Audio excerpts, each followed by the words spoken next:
Анют, твой муж недоволен, наверное. Ты уже месяц со мной занимаешься. Марина Григорьевна пыталась помыть в раковине блюдце. Пальцы не хотели слушаться женщину, то не сгибались, как деревянные, то разжимались сами по себе, а подушечки на левой руке не чувствовали изгиба керамики. Но Марина старательно удерживала блюдце и водила по нему губкой, ведь врач сказал, что для восстановления после инсульта она должна не лениться и быть упорной, а бытовые и привычные дела, которые мозг хорошо знает, отличное упражнение. Тем более Аня придерживала мать, опершуюся на край раковины, чтобы та сохранила равновесие и терпеливо следила за неуклюжими движениями. «У нас все хорошо, мам, не переживай. Главное, чтобы ты поправилась и смогла вернуться к обычной жизни. Я верю, так и будет, а там и остальное наладится». Анна лукавила. Она чувствовала недовольство мужа последние пару недель.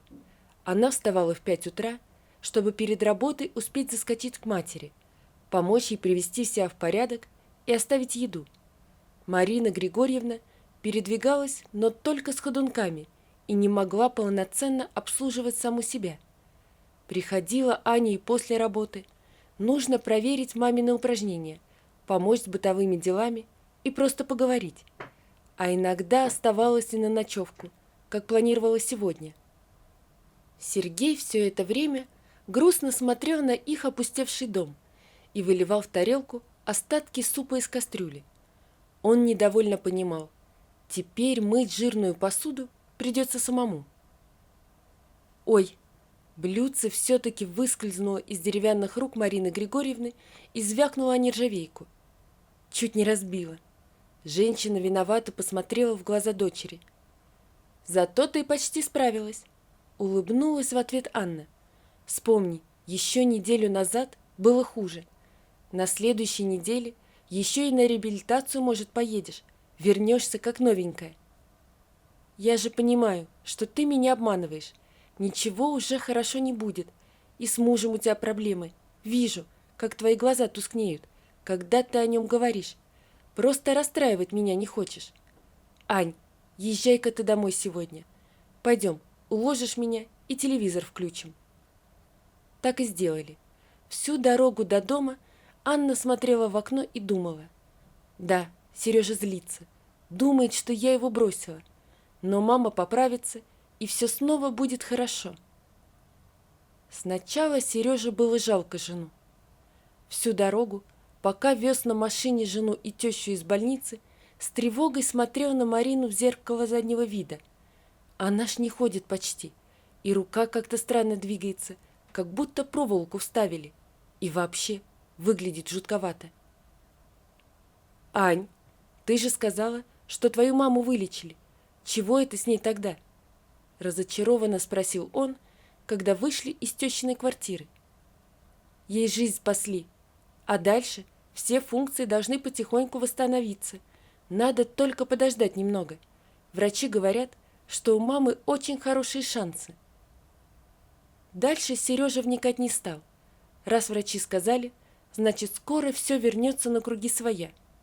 Но время шло, а Анна по-прежнему продолжала каждый день, утром и вечером, возиться, по его выражению, с мамой. Первый раз муж заявил о том, что новый порядок жизни его не устраивает, когда Анна взяла из общего бюджета 10 тысяч, чтобы купить все назначенное неврологом. «Аня, я понимаю, что это твоя мама, но больше так продолжаться не может. Ты отгулов на работе набрала, по больницам ходишь, деньги пачками носишь, а нам через месяц в отпуск ехать». Сергей попробовал завести разговор за ужином. «Какой отпуск? Я не оставлю маму в таком состоянии. Она же совсем беспомощная.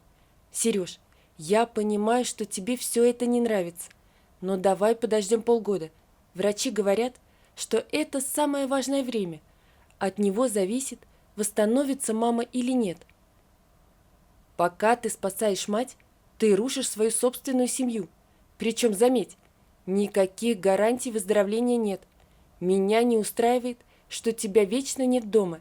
Это так, прими к сведению». Сергей раздраженно бросил вилку в тарелку и ушел из-за стола. Он почувствовал огромное облегчение. Вернувшись домой, Аня сразу почувствовала неладное. В коридоре стояли незнакомые сумки. Пройдя по коридору до спальни, она увидела там мужа. Сергей перестилал постельное белье. «Сереж, я решила сегодня дома ночевать. Что там за сумки у двери стоят?» Муж вздрогнул, вытянулся в струну и посмотрел жене в глаза. «Ты чего вернулась? Говорила же, завтра после работы будешь». Дернулся кадык. «Передумала. Так ты ответишь на вопрос, что происходит?» «Давай поговорим. Сядь». Сережа махнул рукой на стул. Анна села. «Мы с тобой уже взрослые люди. Вырастили дочь. Теперь можем пожить для себя. Но ты выбрала жить для матери. Понимаешь, это не то, к чему я готов. Сейчас ты торчишь у нее целыми днями, а завтра сюда под нос мне ее положишь. Я уважаю тебя за самоотверженность, но нам надо расстаться. Это моя квартира, поэтому сама понимаешь». Перед глазами Ани пролетела вся их совместная 20-летняя жизнь. Общежитие, безденежье, получение квартиры в наследство от Сережиного отца, новая работа, рождение Лизы. Всю себя она посвятила и семье, и дому, в ремонт и обустройство которого вкладывалась наравне с супругом. И вот теперь Сережа сидит на поплиновой простыне и говорит, что ей пора уходить. «Ты мои вещи, что ли, в сумке запихал?» «Это вещи Лиды». Аню как током ударили. Лиды, той самой женщины, с которой Сережа работал и иногда подвозил до дома? Лихо. «Ань, пока ты с больной матерью возилась, я нашел себе другую и уже принес ее вещи в наш дом. Думал, раз ночуешь у мамы, спокойно все пройдет. А завтра бы уже поговорил, по факту. Давай без скандалов только, а?» Вот и она пришла. Хлопнула входная дверь. «Сереж, я твое шампанское не нашла». Лида деловито вошла в квартиру, сбросила пальто и повесила его на крючок. Анна видела, как соперница аккуратно поправила крышку пуфика у входной двери и присела, наклонившись к сапогам. От озарения потемнело в глазах. Лида здесь не в первый раз. Ее выдало быстрое, отточенное движение. Только те, кто часто бывал у них в доме, знали коварство этого потрепанного пуфика. Стоило небрежно сесть, как крышка отъезжала в сторону, и гость хватался за воздух, на секунду упав в невесомость. Но Лида точно знала, как надо садиться. «Аня, стой!» Сергей закричал, увидев, как жена метнулась кошкой в прихожую. Но было уже поздно. Аня вцепилась в Лидины волосы и в безумном порыве ярости потащила на себя. «Не стыдно тебе на все готовенькое приходить?» Анна покраснела, и ее губы искривила то ли злость, то ли отвращение. Лида оказалась на спине, в нерастегнутом до конца сапоге, и круглыми глазами смотрела на нависшую над ней законную жену, закрываясь скрещенными руками. «Аня, не надо! Сергей должен был тебе все объяснить!» Сергей, наконец, вмешался и схватил Аню сзади, крепко сжав своими руками в замок. «Ты чего, с ума сошла?» Муж пихнул Аню обратно в спальню. «Просил же, давай по-человечески. Пойми, наши отношения зашли в тупик, и Лида тут ни при чем. Не она, так другая». Анна сидела на кровати, смотрела на свое отражение в зеркале и тяжело дышала. Ей уже стало стыдно за свое нападение, но еще больше обидно за себя. Сережа долго успокаивал ее, говоря что-то о разных путях, и в жизни бывает всякое, но Аня его не слушала. «Я уйду, может и к лучшему. Если бы не наша дочь, я бы сейчас жалела, что потратила на тебя свою жизнь». Встала, поправила волосы и стала собирать чемодан, с которым еще 2 месяца назад планировала полететь на море. И уже на выходе Аня краем глаза заметила, что из кухни Лида пристально за ней наблюдает. Чего смотришь? Ухожу я, ухожу. Ты правда просто так возьмешь и все бросишь? Осторожно поинтересовалась Лида. Лид, а у тебя мать есть? Ну, есть. Тогда дай бог здоровья этой женщины. Если, тьфу-тьфу, с ней чего-то случится, то Сережа тебя точно так же вышвырнет из дома. Аня отказалась от предложения мужа довести ее до дома матери на машине и уверенно покатила чемодан по тротуару к машине такси. В бабьем царстве, как в шутку называла их квартиру Марина Григорьевна, было не до радости. Мама считала себя виноватой в разладе дочери с мужем и старательно делала упражнения. Аня улыбалась, но по ночам выла в подушку. Она уже пару раз съездила за оставшимися личными вещами и с усмешкой смотрела на новых полюбовников, прячущих глаза. Однообразные будни озарил звонок.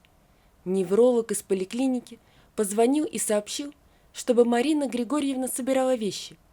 Хождение Ани по начальству больницы помогли получить направление в реабилитационный центр. «Мама, я буду часто приходить к тебе после работы, но мыслями знай, я всегда с тобой. Там и физкультура, и тренажеры, и массаж, и логопед.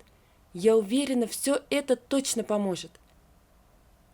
Навещая маму, она увидела людей, совсем не похожих на ее мужа.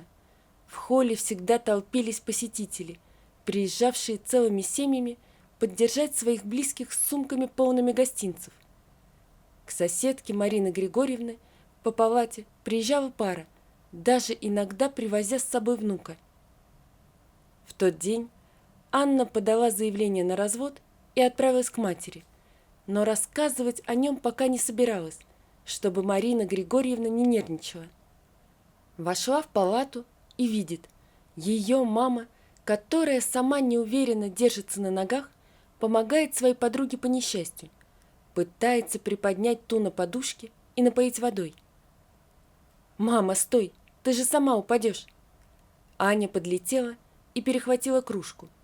Она заметила, что пододеяльник соседки совсем мокрый. Ирочка пить захотела, а кнопка вызова, кажется, не работает. Марина Григорьевна присела рядышком.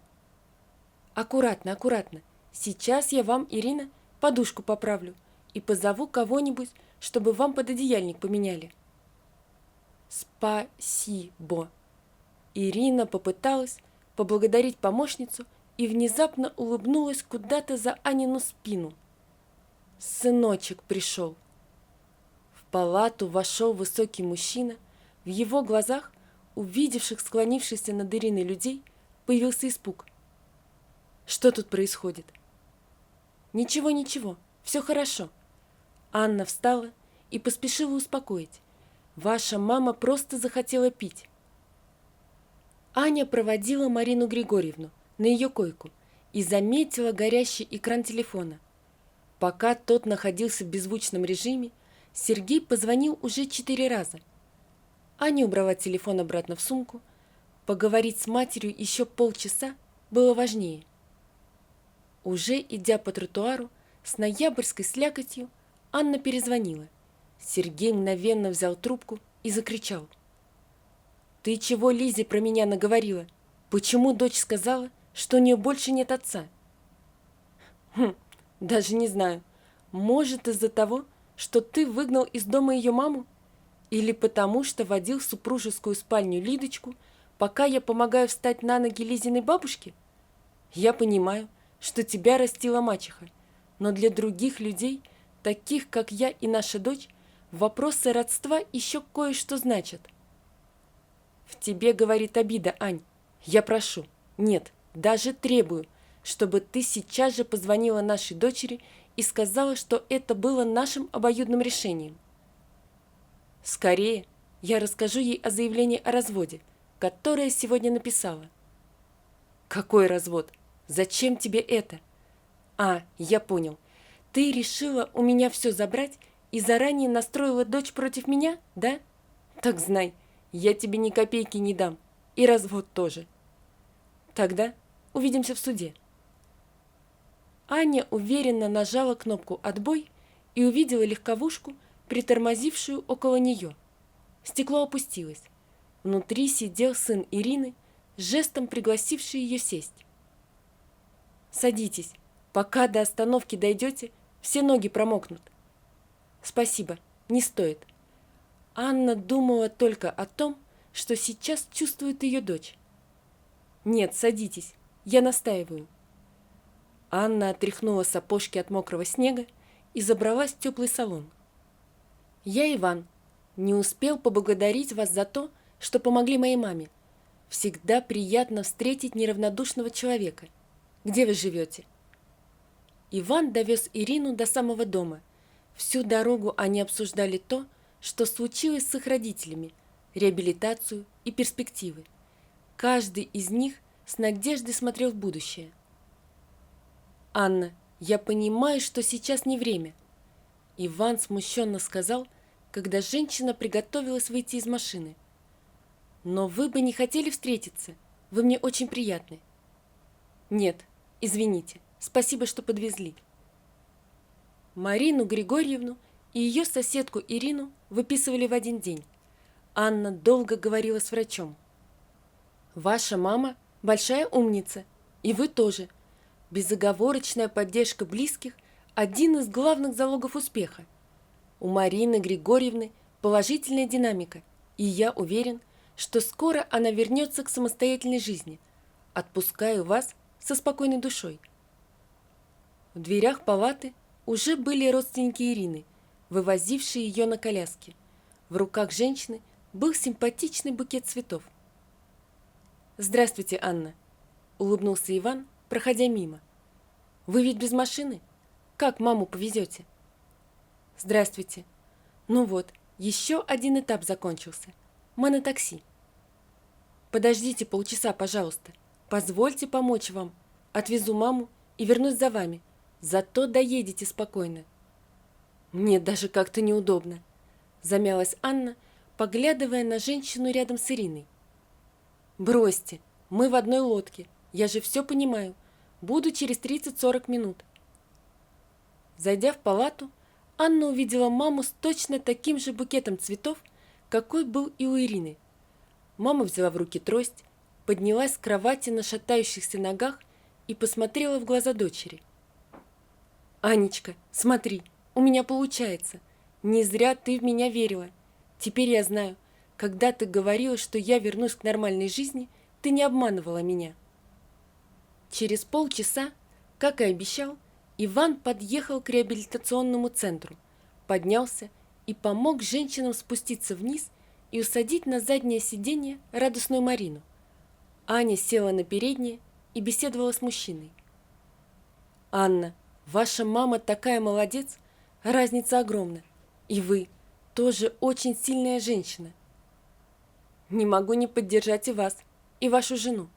Не всегда супруги относятся к болеющим родителям второй половинки с пониманием». Говоря последнюю фразу, она грустно смотрела на пролетающий за окном ноябрьский город. После всех переживаний за мать и страха она по-другому глядела на решение мужа. Анна больше не злилась ни на него, ни на эту Лиду. «Какую жену?» «Ту женщину, с которой вы навещали маму». «А, Света, так это моя сестра. А вы из-за этого тогда отказались со мной встретиться? Думали, что я женат?» «Нет-нет», – Аня потрясла головой. «Точнее, не только из-за этого. Я сейчас сама занята только мамой и разводом, поэтому ни о чем другом пока и думать не могу».